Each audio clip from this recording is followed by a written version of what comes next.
Oke, halo selamat malam. Asik. Ini ngobrol-ngobrol di grup VIP Trend Screener. Kita ngobrol bareng teman-teman semua, satu anggota ya nggak semua sih, cuma 6 orang. Berapa orang ya yang masuk ya? 8 orang yang masuk. Kita mau mencoba NFP ya, NFP. Menggunakan apa? Menggunakan Y2S. Oke. Gimana tadi? Kok langsung diem semua sih? Tes. Apanya Mas Do? Kenapa? Udah aku rekam ini, jadinya kita akan ngobrol-ngobrol santai sebelum NFP. Kurang beberapa menit, 20 menit. Tapi analisaku USJPY bakalan turun dan spike naik. Cuman kita harus lihat 15 menit sebelumnya. Ini kan masih belum ini. Jadi kita bisa nentuin beneran apa enggak. Tapi yakinku sih gitu. Kalau tadi yakinku adalah USD naik, tapi sekarang yakinku USD turun. Ya, enggak. Waktu 15 ya. Kenapa? M15 atau H1? M15. Aku menggunakan M15. Karena cuman ngambil itunya kencengnya doang. Habis itu ya udah close aja. Soalnya nggak bisa kalau untuk long-longnya nggak bisa. NFP itu kadang balik lagi ke tempat awal. Jadi aku nggak berani.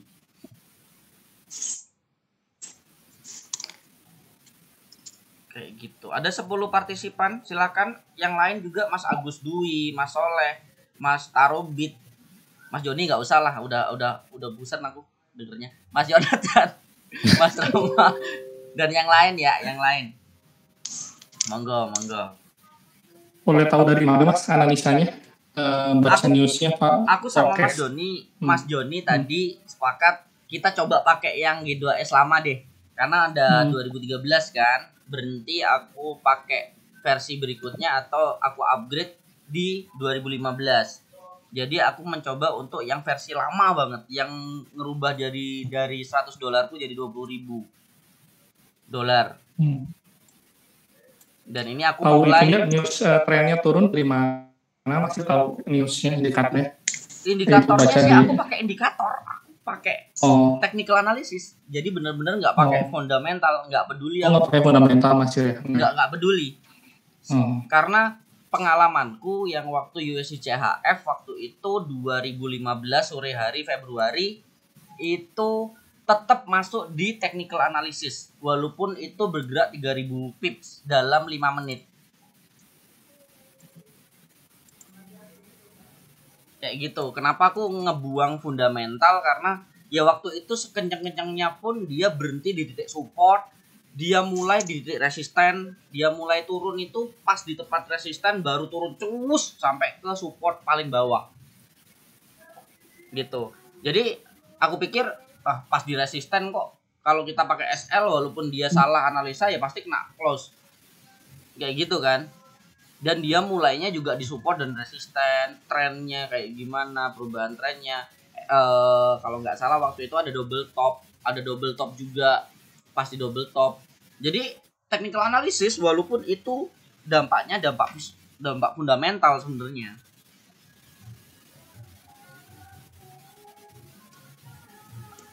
Kayak gitu.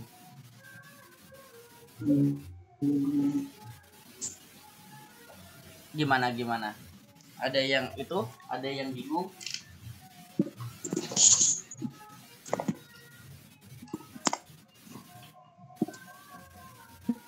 Malam baru gabung ini semuanya kawan-kawan. Oh iya Mas Rianto. Halo, selamat malam. Mas Rianto, aku ulangi. Analisaku untuk NFP ini kemungkinan USD-nya yang melemah dan dia menggunakan akan terjadi spike naik. Habis spike naik mungkin beberapa detik, bisa jadi 15 detik atau 10 detikan. Habis itu turun dan itu kira-kira sekitar 50 pipan lah. Oh ya Mas Taro itu ya minggu depan. Kok minggu depan? Tes. Halo?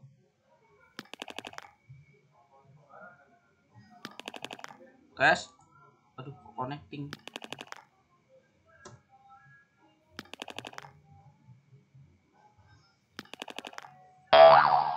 Ya.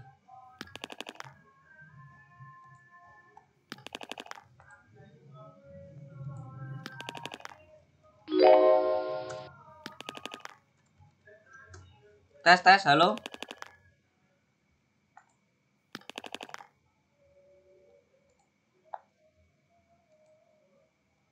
Tes, halo. Tes, halo. Nah, Tiba-tiba koneksiku mati.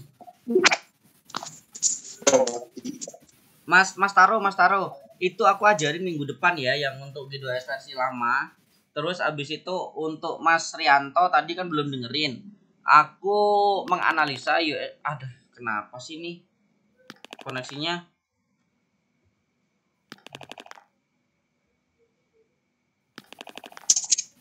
Halo, koneksiku bermasalah. Terus Mas Rianto tadi kan baru masuk, teman-teman yang baru masuk itu USD ini aku analisa turun. Menurutku turun, terus spike-nya naik. Habis itu aduh.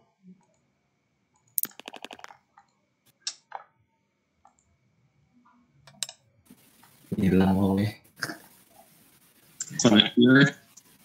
Aduh, koneksinya kenapa kok tiba-tiba mau NFP, dia juga stres juga sih koneksinya. Kesel aku. Aku ngomong udah berulang-ulang loh. Dan analisanya Mas Joni tadi. Mas Joni jelasin dulu dong. Tadi aku takut itu lagi kalau di HP pakai G2S lihat Think Trading. Ya tadi kalau kata Mas Yo awalnya kan analisa teknikal kita untuk NFP ini USD bakal muat, cuma dalam beberapa waktu yang lalu ini ada perubahan melihat gerakan market, kemungkinan USD akan melemah kalau kayak begini. Jadi yang pairnya XXX USD itu bakal naik. Sebaliknya untuk USD XXX misalnya USD JPY gitu bakal turun gitu loh. Itu prediksinya untuk NFP kali ini. Ya. Itu kali ya. Ya, betul. Jadi kalau USD XXX itu bakal turun. Kemungkinan bakal turun. Gunain lot yang kecil aja. Karena ini ngeri sih, agak ngeri pergerakannya. Terus untuk XXX USD itu bakal naik. Cuman spike-nya itu berbalik arah. Jadi contoh USD JPY itu berarti spike-nya itu naik dulu, kelihatan naik, padahal itu cuman buat buntutnya doang. Habis itu turun. Nah, kalau USD itu pergerakannya itu turun dulu, spike atau berbuntut, habis itu naik. Kayak gitu. Tapi Kenapa ulangi? Iki koneksiku. Halo. Si. Koneksiku nih kak. Waduh, ini mendekati NFP ini cuy. Mak, salah.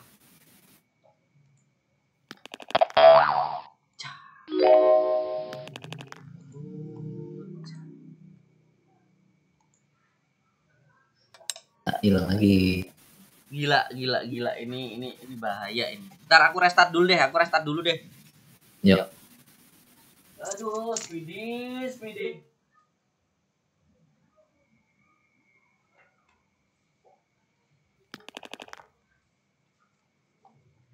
Ini maaf ya teman-teman ya. Speediku kayaknya bermasalah. Jadi aku harus ulangi, bahaya ini mau NFP soalnya. Aku pakai $31 karena mau ngikut kontes, cuman ini dimulai dari $25 sih. Mau ngikut kontes Okta, ya Okta kan ada yang kontes mobil itu. Nah, aku mau ngikutin itu. Jadi mau tak jadiin 50 dulu dari $25 ini. Nah, ini nih $25 akun story. All.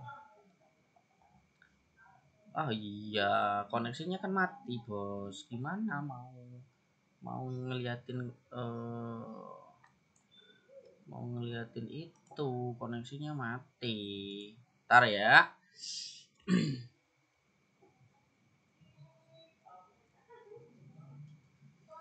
Jadi kalau yang memang yang mau masuk di VIP ini memang berbayar sih. Kalau VIP memang berbayar. Per harinya itu sekedar hanya Rp20.000.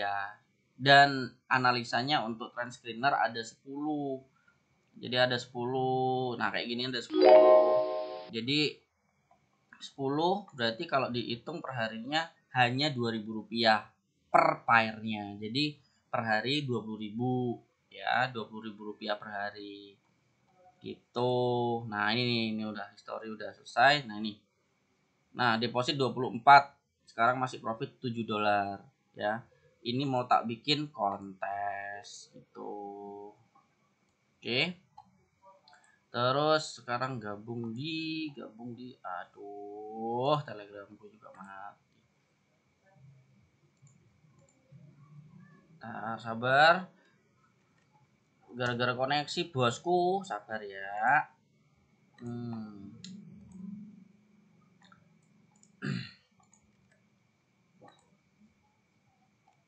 Tes. Tuh nggak masuk loh, bos. Nggak masuk, bos. Kudu di restart kayak bos.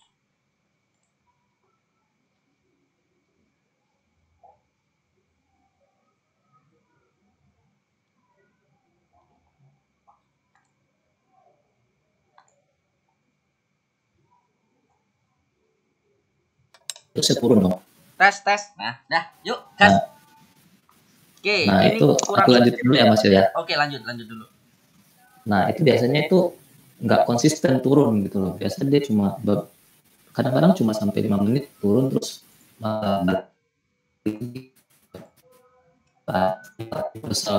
aja aku sekarang itu kadang update itu terasa gitu. Jadi, koneksiku emang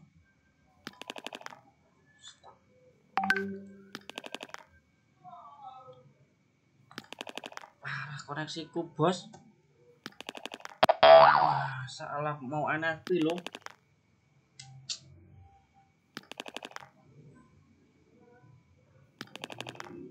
Udah pakai itu aja, pakai handphone. Ah, ini bahaya ini.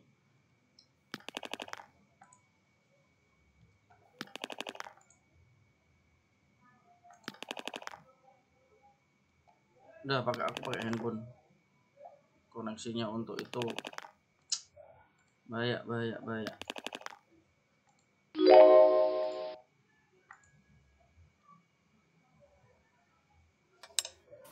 Aku lebih ke pakai koneksi handphone aja, Oke Mas Yo, aku lebih ke lancar. Lanjut. Coba disiplin sama apa yang aku analisa, apa sistem apa yang aku pakai. Misalnya kayak G2S, kalau misalnya ada sinyal buy aku buy, ada sinyal sell aku sell gitu aja. Terus kalau misalnya ada posisi dan ada news yang impact-nya gede, contoh kayak NFP atau FMC, CPI yang kayak gitu tuh aku biasanya aku menghindar gitu. Nah itu biasanya aku menghindar.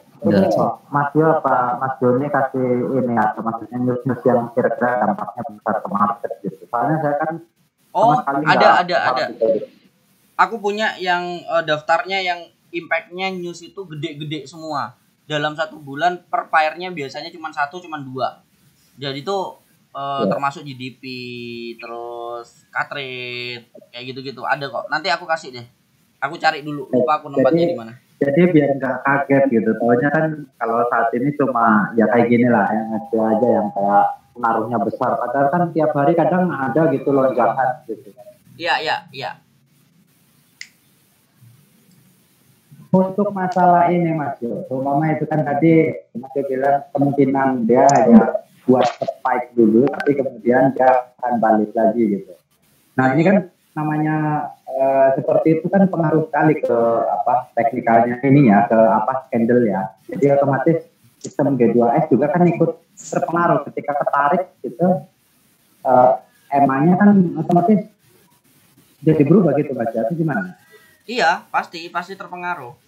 Pasti terpengaruh. Cuman dari sisi teknikalnya kita bisa tahu kemungkinan besarnya trennya seperti apa. Kalau kayak gini, USDJPY kalau pakai G2S yang baru itu pasti mengatakan dia masih naik. Karena 100-nya masih naik, ya enggak? Tapi kalau yang lama, kalau G2S yang lama yang tipenya masih 2013 dan sampai 2015 itu udah mengatakan turun. Jadi udah beda. Di sisi agresifnya udah beda. Gitu. Cuman ini tinggal 5 menit lagi kita coba cek. Kita coba cek berapa sih atau kemungkinannya bagaimana sih? Itu kita sama-sama cek.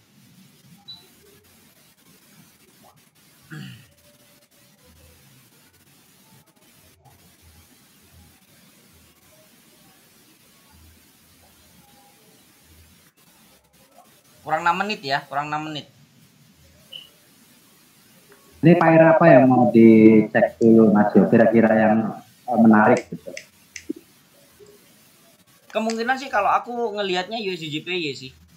Masih bisa dapat ya 30 pip lah, 30 pip untuk turun itu kemungkinan masih bisa. Cuman aku ngeri sama spike-nya ini loh. Ini yang biasanya buat kadang tertipu di spike-nya ini. SL ku itu sekitar 35 pip. Untuk menghindari spike-nya itu sekitar 35 pip. Cuman aku belum open posisi lagi. Pertama aku udah open posisi. Kayak kita itu apa ya, SL jauh sekali nih ya, lebar ya Mas. Lebar, kalau ini lebar. Soalnya spike-nya kalau deket-deket pasti kena. Kebanyakan kena.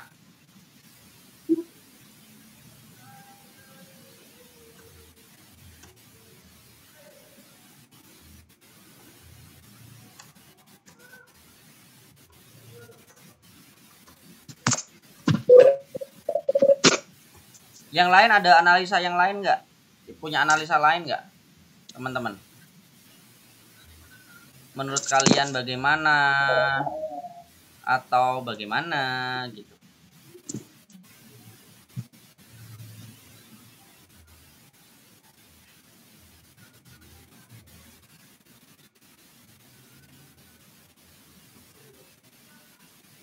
Nggak ada ya?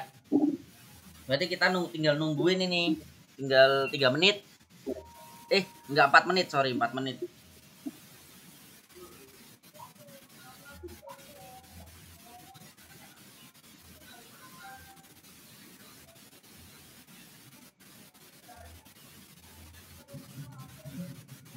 Kalau seperti ini kita lihatnya di TF berapa Mas? Kalau aku biasanya di TFM 15. Kalau news yang banyak tipuan kayak gini, kayak NFP itu banyak tipuan. Yang biasanya yang nggak ada buntutnya itu USD Kanada. Biasanya ini barengan sama USD Kanada sih. Kanada, news Kanada.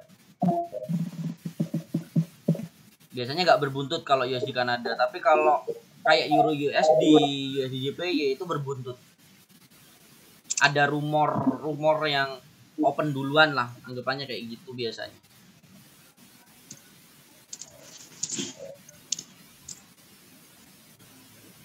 Dulu kalau nggak salah ada teman-teman yang ikut yang waktu aku nembak news nggak?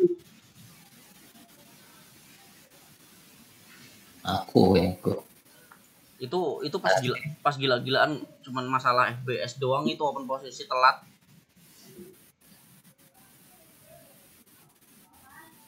Dalam ya. Oke, kita tinggal tunggu 2 menit 15 detik.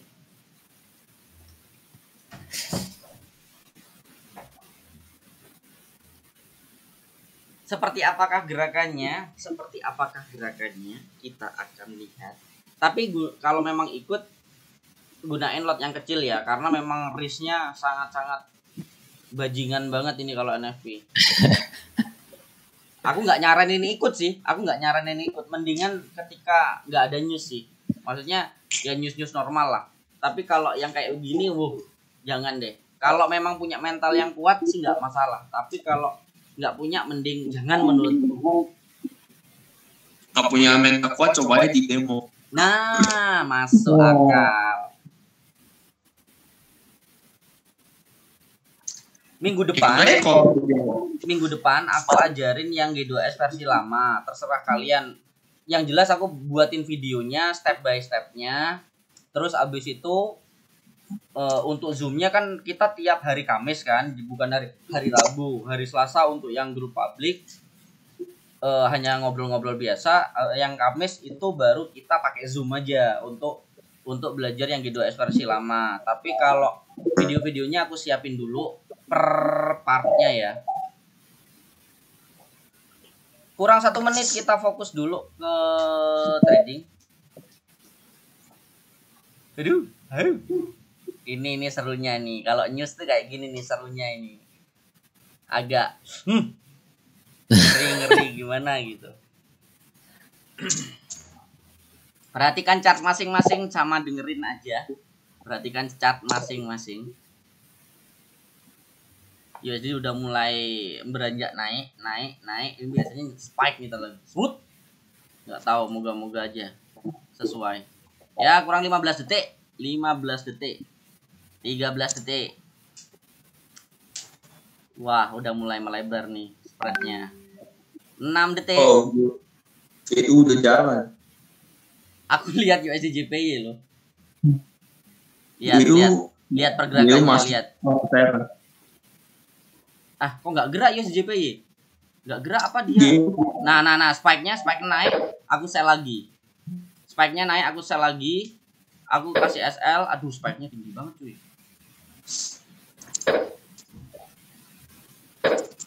Tuh USD JPY naik ya? Enggak, aku analisa turun. Ini hanya spike doang. Berarti kalau nggak spike, analisa naik dong? Oh iya, kalau nggak spike, analisa naik. Tapi jarang banget. Ini kebanyakan turun lagi melebihi open plus candle 830 di M15. Ini hanya spike doang biasanya. Aku udah 2 sell. Aku udah 2 sell ini. Kita lihat aja apakah jadi turun apa enggak.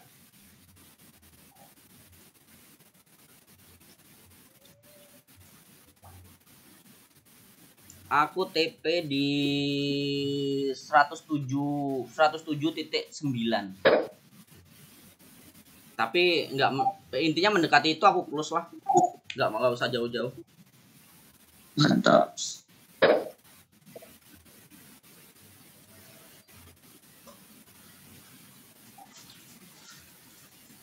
Kena SL plus yang CF ku. Iya, kena spike kayak gini eman-eman Mas Bro. Tadi kan aku bilang plus aja sebelum NFP. Iya. Udah berapa detik nih? Udah 1 menit ya? Kok enggak? Iya. Enggak kembali turun. Kok di HP kayak muncul kayak naik itu ya? Nggak tahu kalau itu. Aduh, spike-nya kok agak lumayan tinggi. Oke, sabar. Hampir sisa SL ku sisa berapa pip ini? Sisa 10 pip. SL ku sisa 10 pip doang ini. Nah, udah mulai turun. Sudah mulai turun.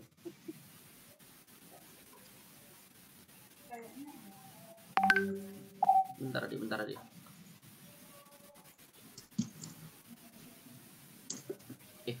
Aku itu banyak sel aku. Sel dong. 6552. Oke, 52 SL-nya. Oke. Tuh. Kenceng. Lo. Enggak spike sama sekali ya? Nah, belum. Hampir banget. Sisa 6 pip doang loh SL. Kau ya analisa apa? Hah? USDJP. Kenapa? Masuknya open posisinya tadi. Open posisi yang paling ini pucuk bawah sama berapa ini? 108.46 open posisiku. Open posisi kedua.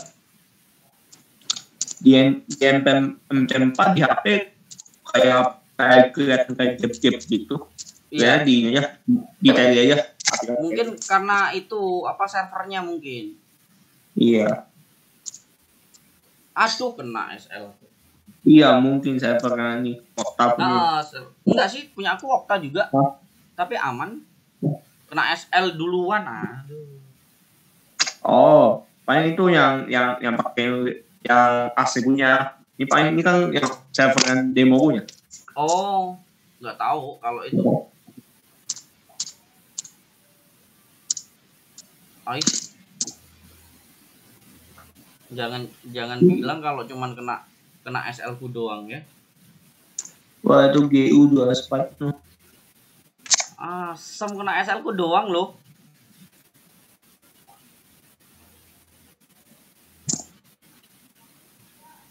Sak tenane aku orang ngapusi.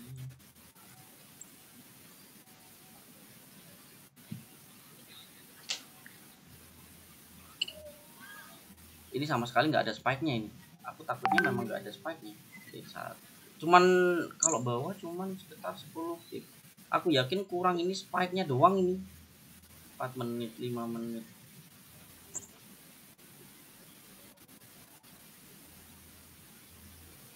Ayo tarik turun, bos.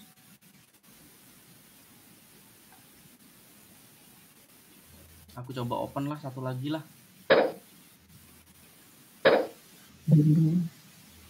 Dah. Tak SL dari sini itu pas di high-nya, high-nya yang itu, yang spike itu. Spike M5 spike. Enggak udah pada itu pada buka tutup. Iya biasanya kayak gitu. Ini nih pemain nih. Ini pemain. Mainnya di M1 semua nih. Nggak kuat bos. Oke, itu GU masih turun ya. GU. Tapi kalian naik dulu. Berapa sih? Spike-nya udah berapa pip itu? Spike-nya udah Iya. 20 pip loh GU. Iya. Udah 20 pip. GU. Nah, GU naik. ya JPY udah Itu mulai. Iya, mulai itu udah. Karena ini kan efeknya efek USD. Nah, udah mulai turun. Ayo gantiin lah. Aku kena SL doang tadi. Gantiin ke bawah, please. Coba yang koda. Auditin. Yang lain kok pada diem ya? Kayaknya Mas Joni lagi konsentrasi deh. Asmo. Eman-eman yuk si CHF-mu, Pak. Iyo, aduh, tapi nggak apa-apa lah. Nggak masalah. Lot mungil kok itu nggak apa-apa.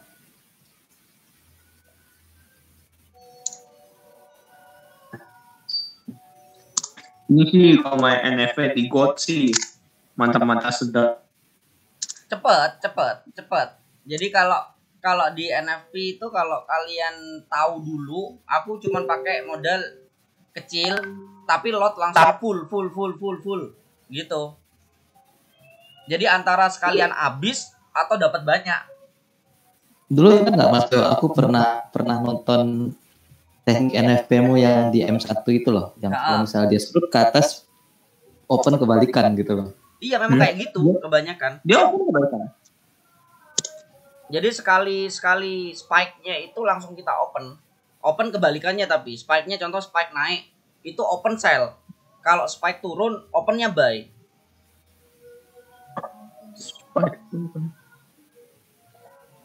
Oh, maksudnya kalau spike di bawah open buy, spike di atas open sell.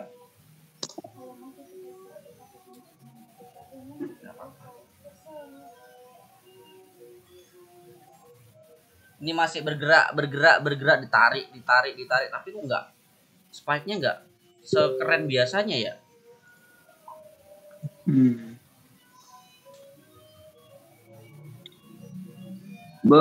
Goldnya kenceng. Goldnya gimana goldnya? Aku belum lihat. Tak lihat.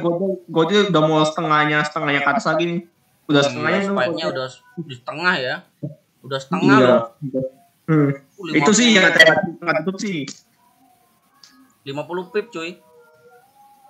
50 piece 0,01 berarti dapat $5.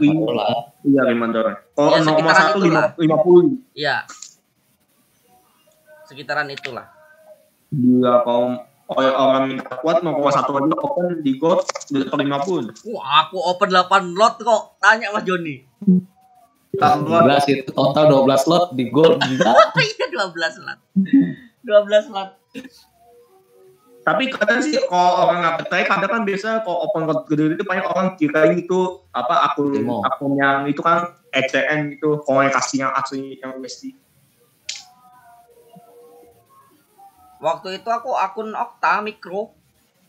Iya, biasanya kan rata-rata kalau open kayak 0,33, 0,33 itu biasanya rata-rata kan akun ECN. Asam, aku udah close goalnya. Masih naik lagi asam. Goldnya itu kalau beli di bawah tuh Gue beli di bawah Nah, ini- tadi, ya setengah ini gue spike-nya. close. Ini spike-nya yang aku bilang. Itu gold naik tahu, ajar dia ke atas. Ini spike-nya yang aku bilang. Cuman sama, ini aku nggak sesuai ekspektasi spike yang sebentar tiba-tiba langsung balik. Itu ternyata ini malah spike-nya kayak gini. Lebih jelek lah, ini spike-nya nggak kayak biasanya. Kayak biasa kayak mana? Kayak panjang terus Kalau nggak banyak biasanya itu cuman makan waktu 15 detik atau 1 menit doang. Spike naik, abis itu langsung turun, cus gitu.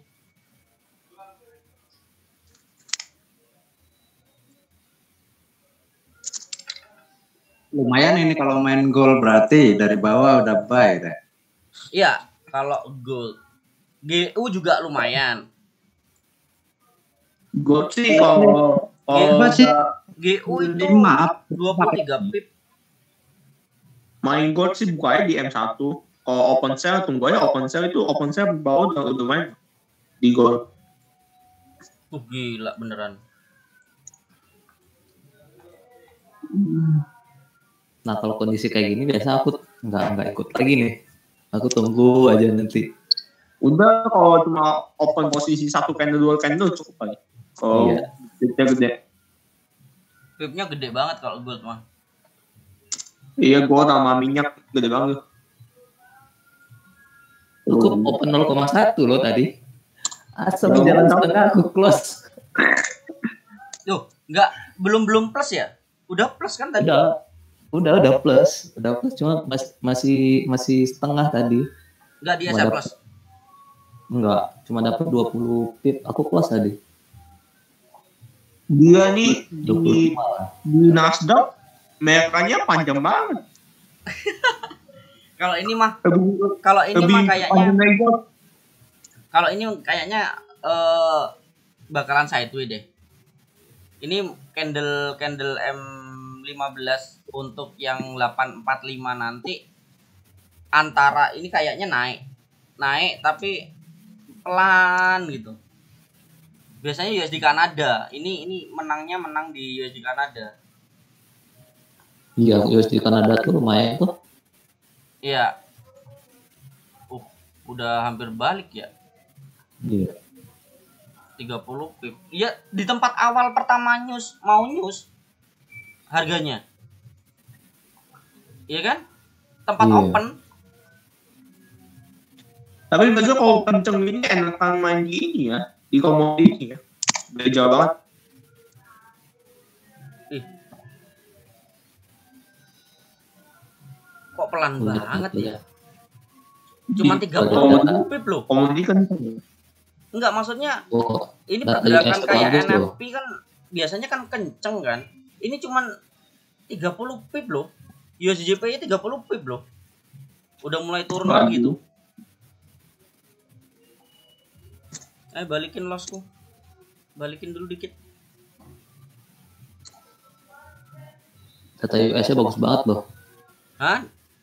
Data Kayak US-nya bagus kayak banget. gini sih nggak terlalu peduli sih. Data US-nya baik banget itu hanya sekedar doang. Ya gila. Golnya bikin asem. Ini spike-nya yang paling demen aku kayak gini kalau NFP. Tuh, balik lagi ke atas tuh. Naik goldnya. Gak jadi tuh. Anjir. Gak jadi. Aduh, ya gini kalau NFP. Tapi kalau GDP Gold volumenya masuknya 200 lebih. Minyak 500 lebih ya. Minyak. iya, ini soalnya kalau volumenya dihitung dari tik. Wah gila, hampir udah 90 pip loh ini. Gue gila. Aku cuma dapat 20-nya.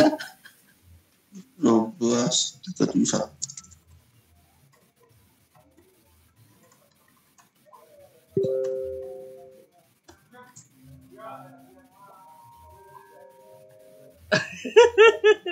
Seru. Cuman nggak sekencang biasanya. Kalau ini swear, ini nggak sekencang biasanya.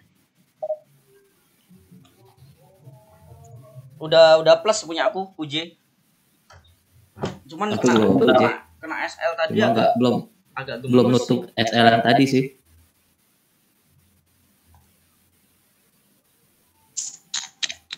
Ayo, spike-nya gimana? Ya gini kalau NFT. Bos. NFP enakannya ikutin continuous atau reversal aja opennya?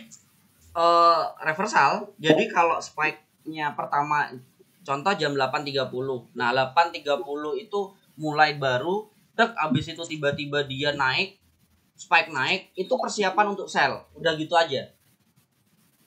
Berarti yang pertama kebuka NFP cek open dulu ya. Nggak cuma spike baru open kebalikan ya. Karena biasanya nipu doang. Kayak gini kan ditipu doang. Kita kan beranggapan bakal naik. Cuman kan hanya spike ternyata. Kayak gold, mati di gold. Orang sell aja udah. Ternyata naik malah melewati kan. Malah lebih naik nih sekarang. Coba perhatiin M15.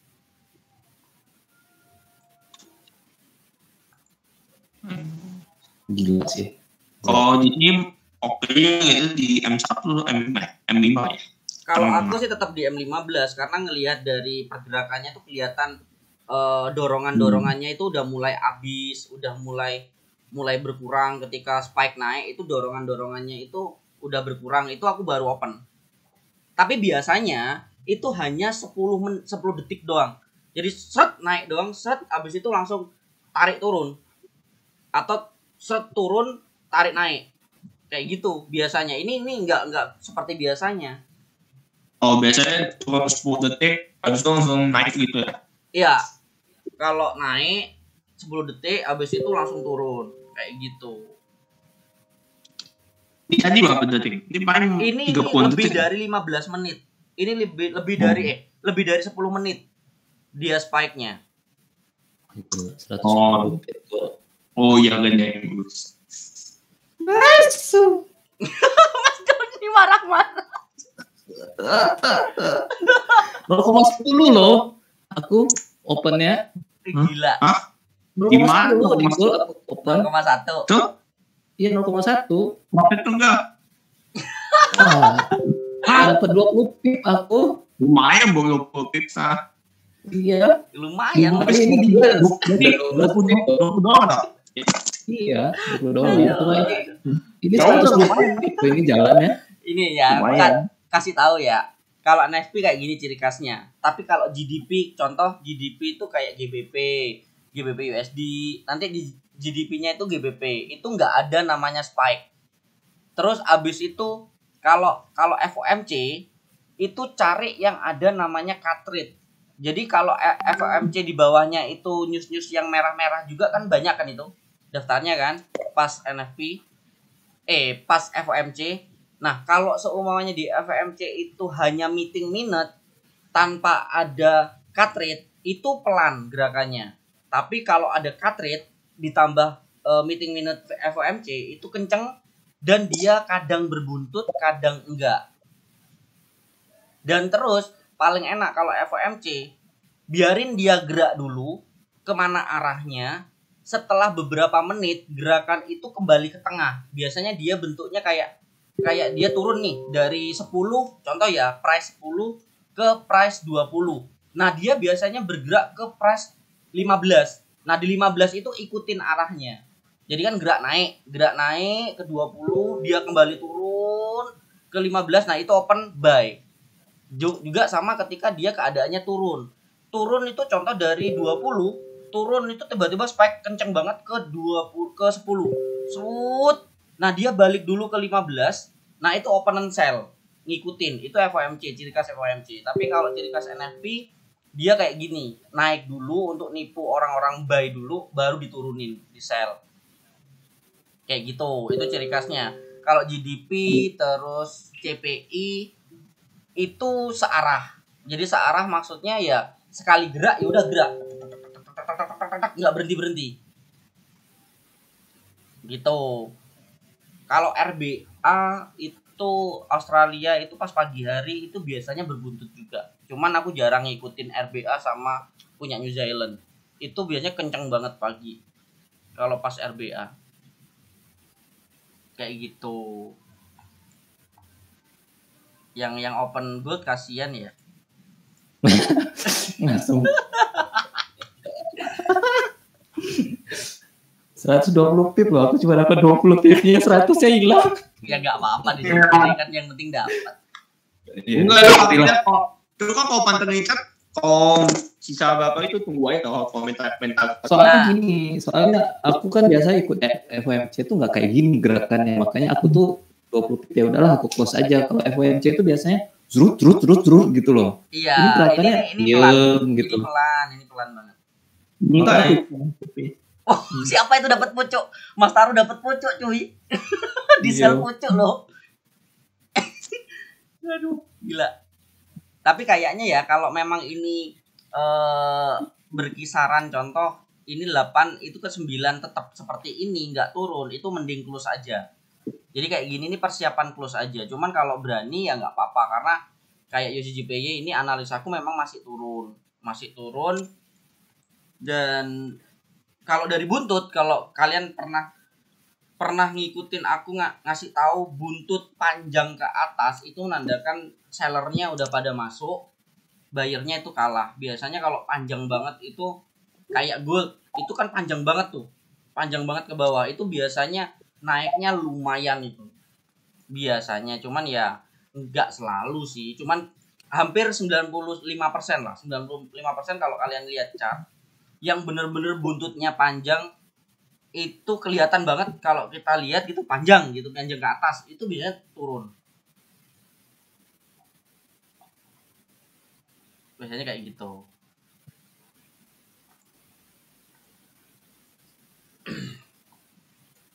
Nah kalau seumpamanya memang ngikutin news biasanya lebih baiknya memang kalau udah profit kayak gini mending close.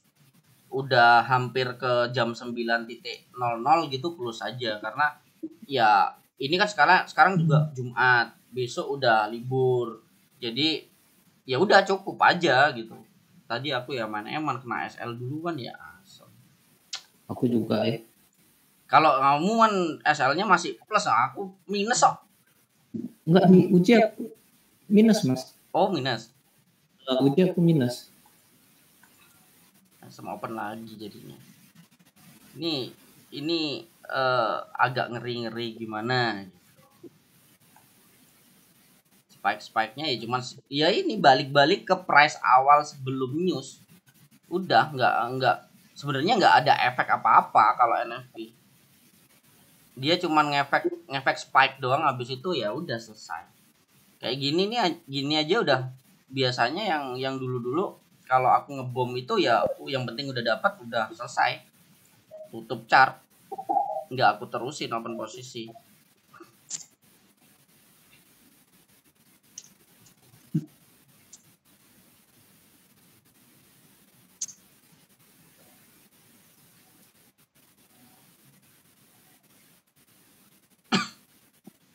Udah ya paham ya untuk NFP ya. Iya. Kayak gitu itu ya NFP, kebiasaan NFP. Dan itu biasanya banyak yang MC ya gara-gara itu. Hanya karena spike dia naik, kita buy, ternyata turun lagi bikin stres. Terus ditambahin buy, ternyata terus turunnya di cut loss, diganti sell terus balik lagi ke price normal MC. Biasanya gitu.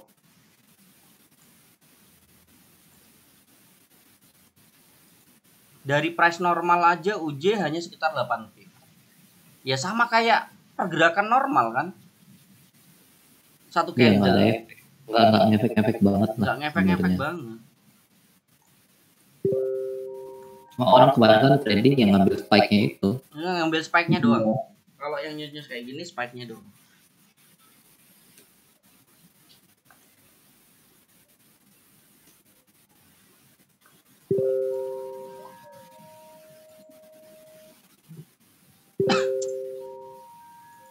Kalau tahu arahnya dari mana, ya apa ya? Aku cuman technical analysis. Aku nggak terlalu mentingin tentang itunya, nggak mentingin tentang fundamentalnya. Kalau untuk menentukan cara spike-nya itu di G2S yang versi lama itu jelas kelihatan spike-nya kemungkinannya kayak gimana. Nah, itu minggu depan aku kasih tahu, aku kasih contoh. Nah, yang contoh sekarang aku print screen ya, aku kirim. Ini YCJPY awal mula ada di kotak ini, aku kirim ke kalian. Awal mula sebelum NFP. Nah, sebelum NFP ada di kotak merah yang aku kirim di grup. Setelah itu, kenapa aku bilang spike-nya naik? Karena kebiasaan NFP itu spike-nya naik. Kebiasaan NFP spike-nya naik. Nah, spike-nya naik itu batasnya sampai mana? Ada dua. Middle-nya LSMA, middle-nya indikator yang warna hijau, dan atas itu Bollinger-nya LSMA. Itu biasanya. Terus abis itu dia biasanya ketika udah mulai normal untuk jam 9 nanti baru ngelihat LSMA lagi. Kalau memang dia kembali jadi hijau, cut loss, ini sama aja cut loss karena aku sell. Tapi kalau dia itu jam 9 ternyata di bawahnya, tetap di bawahnya, ini bergerak di bawahnya yang warna hijau, itu aku terusin open posisi. Tapi kalau ini udah mulai naik hampir di atasnya warna hijau, kemungkinan kalau jam 9 ya aku cut loss. Ya nggak cut loss sih, profit sih, akumulasi dari dua open posisi ini. Kayak gitu. Jadi kayak anggapannya entah ya, fundamental new data yang keluar itu nggak ngebuang dari namanya technical analysis. Ya karena keyakinanku yang dari USDCHF itu waktu itu tetap akan sesuai dengan technical analysis. Jadi aku mikir terus fundamental hanya untuk apa? Mungkin hanya untuk power start kecepatannya doang. Tapi masalah arahnya kemana itu ngikutin fundamental analysis.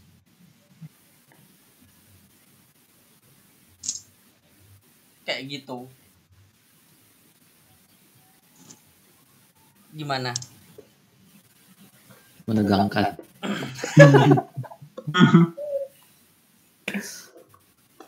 Ya, ini hanya pemain-pemain yang memang dia yang penting dapat gitu doang sih. Bukan untuk trading yang profit agak lama beberapa jam, nggak ada. Kalau ini cuma sekedar dapat, dah. Berarti ini paling paling kira-kira sampai ini ya setengah jam kali ya. Udah itu oke. Ya. Berarti di M15 berarti 2 candle lah ya. Spike atau spike bawah gitu. Iya. Ini pun aku mau cut loss sih. Soalnya ini kalau di atasnya yang warna hijau, aku mending nunggu lagi. Di G2S yang lama berarti bisa open posisi share-nya yang di screenshot itu bisa di titik-titik atas atau nggak di tengah-tengah ya? Ya, betul.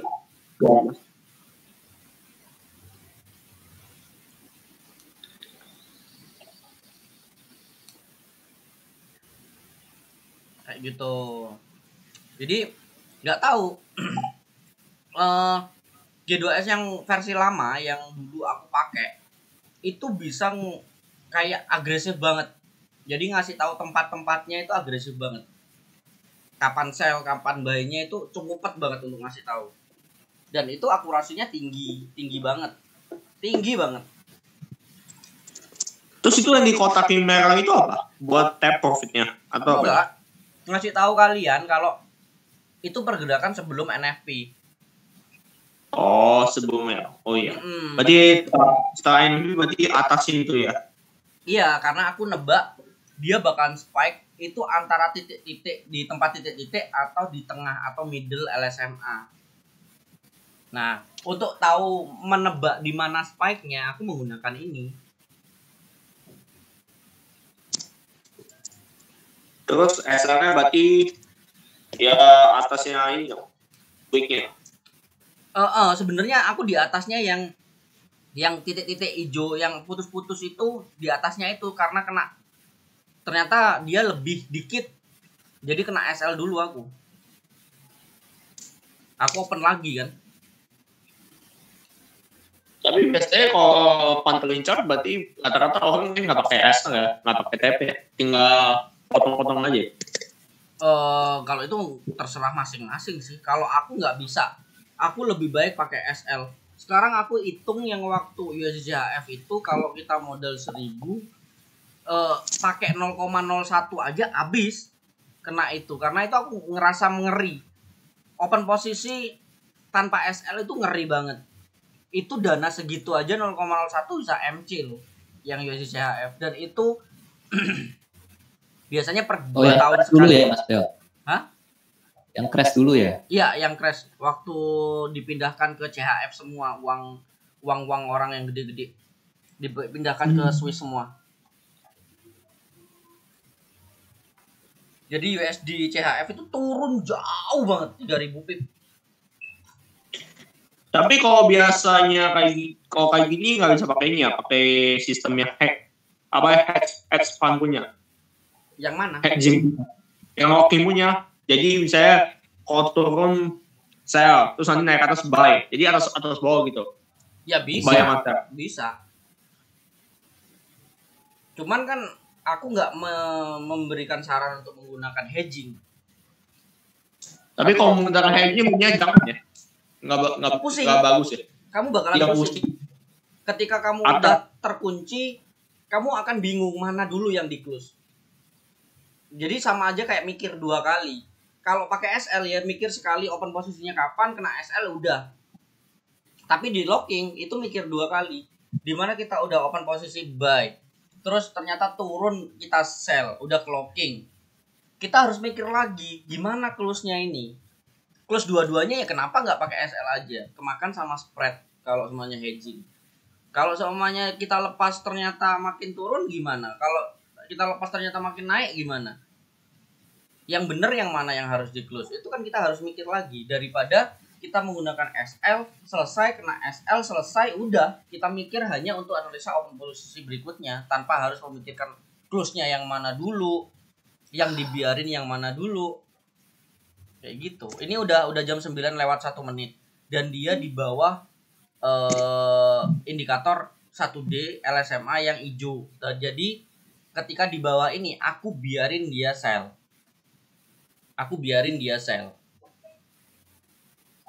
Apa di JP ya? Ya, aku biarin aku sell. Dan SL ku tetap nggak berubah.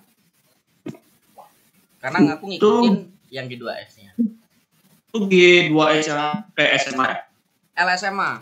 Jadi nanti aku kirim indikatornya ke kalian.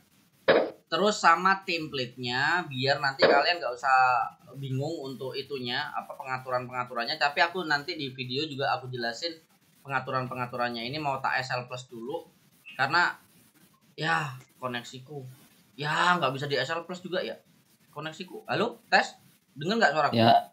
Ada. Masih bisa. Oh berarti itu brokernya. Kayaknya saya ulang.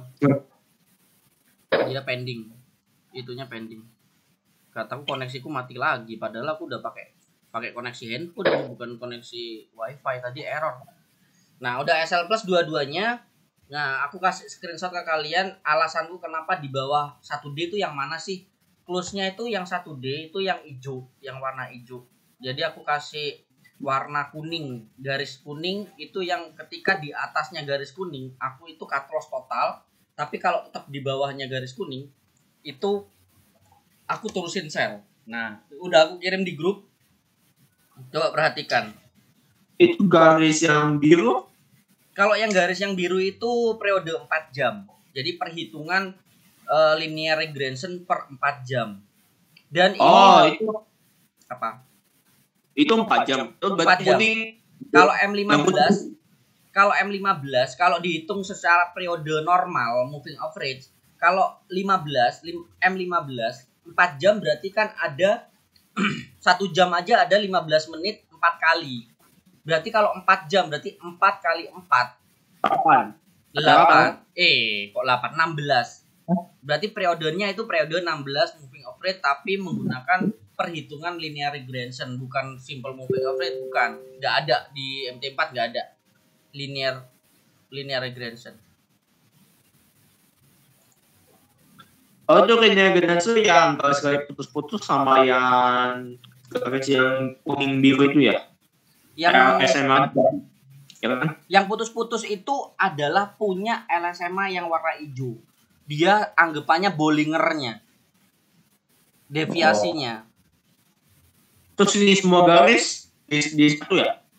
SMA ya? Digabung ya? Iya kan? Bukan digabung, tapi Bollingernya itu memang Bollingernya LSMA. Itu putus-putus itu BB, mirip kayak BB gitu. Mirip kayak BB, tapi tetap perhitungan linear. Terus kalau gini garis-garisnya bisa buat ini ya, buat ambil TP kalau SL. Iya, emang untuk SL, paling tepatnya untuk SL. SL. Terus tadi yang kuning apa? Kuning D1 ya? D1. Jadi nanti aku jelasin lebih rincinya nanti per part kayak biasanya aku ngasih pelatihan itu loh. Dan setelah itu di-download, sudah dilihat part per partnya gimana. Nanti hari Kamisnya kita nggak pakai voice call tapi pakai Zoom. Hari Kamis. Sorry, hari Kamis aku pulang kampung, bosku. Aku di jalan itu. Kan libur itu tanggal 11 kan ya? Libur apa? Hari apa? Tanggal 11 kan? 11. Iya, hari Kamis tanggal 11. Itu aku pulang kampung ke kampungku Jember. Lupa aku. Ini di TradingView juga saya pakai, tapi yang emang punya sih. Ya, kalau di TradingView bisa, Ya, ada linear regression juga di situ. Cuman di TradingView tidak ada Bollingernya punya LSMA. Di TradingView saya nggak pakai ini, pakainya yang emang punya sih, emang multiple. Di satu weekly pertama aku punya. Oh enggak, ada beda sendiri di TradingView, ada linear sendiri. Ya linear moving average.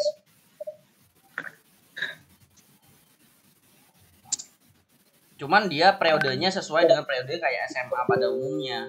Pakai 20, 30 kayak gitu. Kalau ini otomatis, kalau kita menggunakan 1D berarti dia hitungannya otomatis walaupun kita pindah time frame, hitungannya adalah satu hari. Jadi kalau di H1 ketika kita menggunakan 1D berarti ada 24 periode atau periodenya 24. Tapi kalau kita pindah ke M15 itu 96 periodenya. Jadi secara ini otomatis apa? Ini kalau G2S pakai teknik tambah SND bisa? Ya bisa aja kalau memang kamu pengen tambahin bisa. Cuman kalau aku kan memang nggak aku tambahin. Biasanya kalau aku tambahin itu karena memang chartnya kan kalau kita tambahin di bawah kan semakin kayak horizontal gitu kan bentuknya. Itu hanya untuk tampilan doang sih, tampilannya biar enak dilihatnya. Kalau nggak ada kan kalau di HP, kalau nggak ada yang bawah, nggak ada tambahan indikator yang custom yang di bawah, itu biasanya kan lebar-lebar banget kan candlenya. Aku lihatnya agak gimana gitu loh.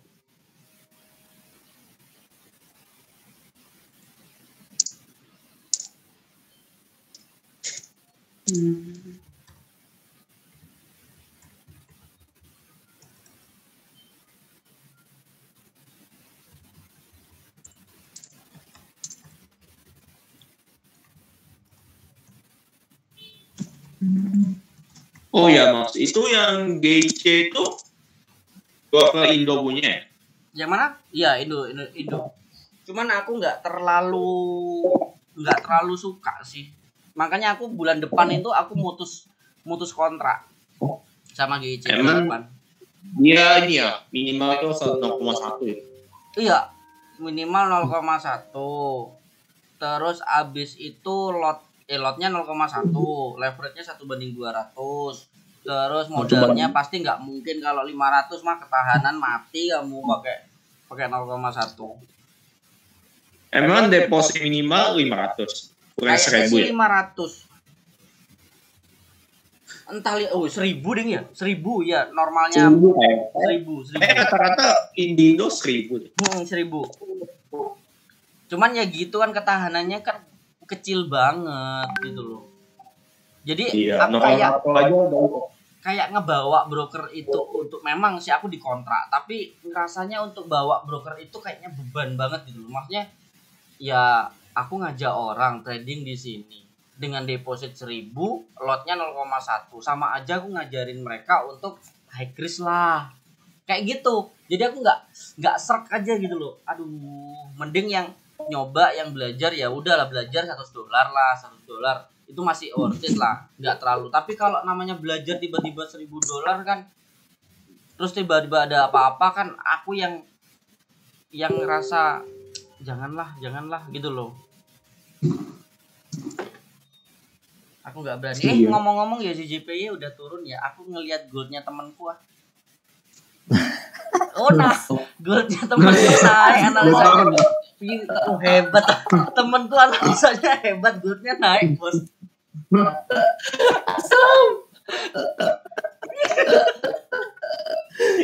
Terus turun udah TP atau udah gak open lagi, aku udah biarin lah. Tapi udah ya nggak apa-apa. bersyukur. Next time kita sama-sama sharing untuk G2S yang lama ya, yang lama yang agresif. Jadi kalian bisa pilih mau G2S yang slowly dan aman, tapi yang agresif itu memang hanya mental harus kuat karena dia cepet banget ngasih tahu tren dan open posisi itu banyak di sini. Jadi harus berani cut loss, harus berani SL. Dan aturan menggunakan G2S ini ketahanan tidak boleh lebih dari 100 pip. Jadi kalau punya $100 ya 0,1. Cuman ya ini hanya untuk diriku sama teman-teman yang dulu belajar. Karena dulu itu gila. Dulu itu aku punya murid tuh 2000 orang, nggak tahu kemana sekarang. Itu masih pakai grup Facebook waktu itu dan itu profit semua loh. Kayak gitu. Jadi aku ajarin, terserah kalian masalah lot manajemen terserah masing-masing. Cuman aku ajarin gimana seagresifnya ini dan mudahnya baca dari sisi G2S yang lama. Kayak gitu. Berarti itu paling nanti ya minggu depan aku tak pulang dulu lah ya. Tak pulang dulu. Nanti tak lihat koneksi di desaku itu udah bagus apa enggak. Takutnya kan kalau koneksinya jelek ya sama aja aku nggak bisa ngomong. Tapi kalau koneksinya bagus udah beberapa tahun, 1 tahun kan aku nggak di sana. Jadi kemungkinan kan pasti ada upgrade desa kan. Kemungkinan sih sudah 4G waktu itu kan H+. Jadi kalau bagus ya kita zoom di tempat rumahku. Kalau jelek ya nanti berarti minggu depannya lagi. Intinya besok tak buatin dulu videonya. Yang pasti tak buatin dulu videonya, tak upload di Telegram. Kalian bisa nonton sama indikatornya diplot dulu di chart ya. Berarti ini ya, kayak nanti kasih tahu ini grade-nya kabel lebih berapa gitu-gitu ya. Kenapa Pak? Gimana? Maksudnya SL-nya kabel lebih. Oh iya, semua step-stepnya. Jadi untuk analisa kapan opennya, yang pertama, terus TP-nya gimana, kalau SL-nya gimana, itu tok yang penting. Kalau TP-nya itu suka-suka deh. Kalau TP-nya suka-suka, intinya ngelebihi low sebelumnya, close aja nggak masalah. Tapi kalau TP-nya pakai rasio gitu 1:1, oke lah ya. Boleh. Yang penting adalah open posisinya, tempat open posisi sama SL. Kalau TP masing-masing. TP oke-nya sih otomatis sih, enaknya kalau dilepas gitu aja. 1:1 udah oke.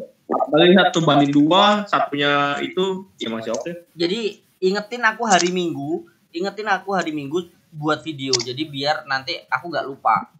Hari Minggu ingetin aku buat video untuk nanti langsung tak upload ke Telegram step by stepnya. Oke? Terus di sini aja. Hah?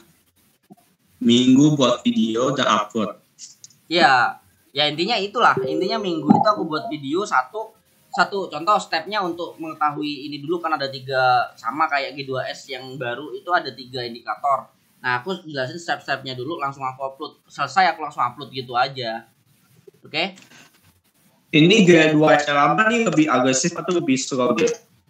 Lebih safe. Ya bukan lebih safe sih, tapi lebih agresif sih.